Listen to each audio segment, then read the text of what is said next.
Magandang araw mga kabapos. Narito ang latest news ngayon sa PBA. Coach Jimmy Alapag confirmed na bagong head coach ng NLEX. Cedric Bearfield sa Barangay Ginebra nagpapatrade sa Governor's Cup. At isa pang star player tinatarget ng Gene Kings ngayon kapalit ni Stephen Holt.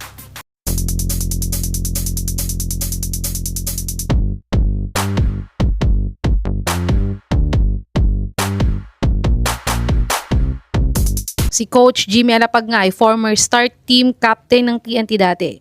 At siya din ang naglaro para sa Meralco Bolts nang bago siya magretiro sa PBA. Pero nang magretiro nga siya sa PBA, ay San Miguel nga ang unang team niya na pinag-coachan sa PBA bilang assistant coach nila.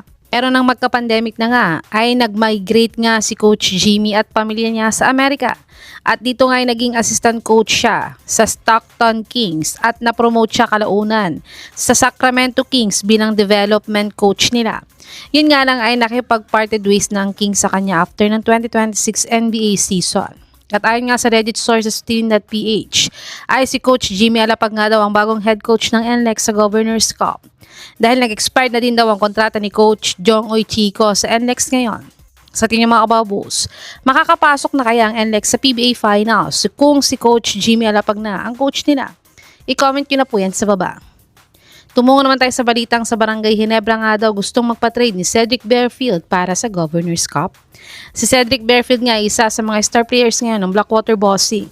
Pero siya nga ang leading scorer nila pagdating sa mga local players. Pero pa-expired na nga ang rookie contract ni Cedric Bearfield next conference.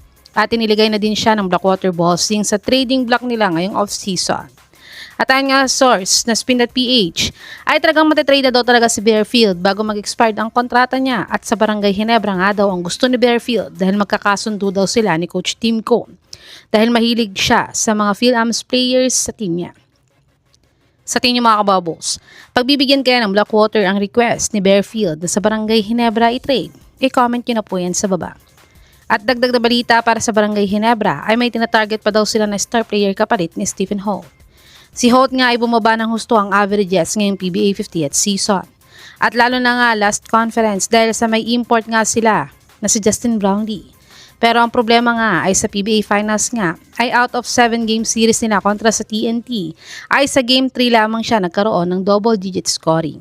Kaya't madaming rumors nga ang lumalabas na matitrade na daw talaga si Stephen Holt sa Governor's Cup. At ayon nga source sa to ay susubukan daw ng Ginebra na i-offer sa Titan Ultra si Stephen Holt o ang PBA rights ni Jamie Malonzo kapalit ng star player nilang si Joshua Monson. Si Monson ay isang almost 20 points per game player at 3 steals per game sa Commissioner's Cup. Kaya instant upgrade nga sa Barangay Ginebra kung makukuha nila si Monson sa team nila. Sa team niyo mga kababos, sino ang dapat i-priority ng Gene Kings na makuha sa Governor's Cup? Si Cedric Bearfield o Joshua Monson? I-comment nyo na po yan sa baba.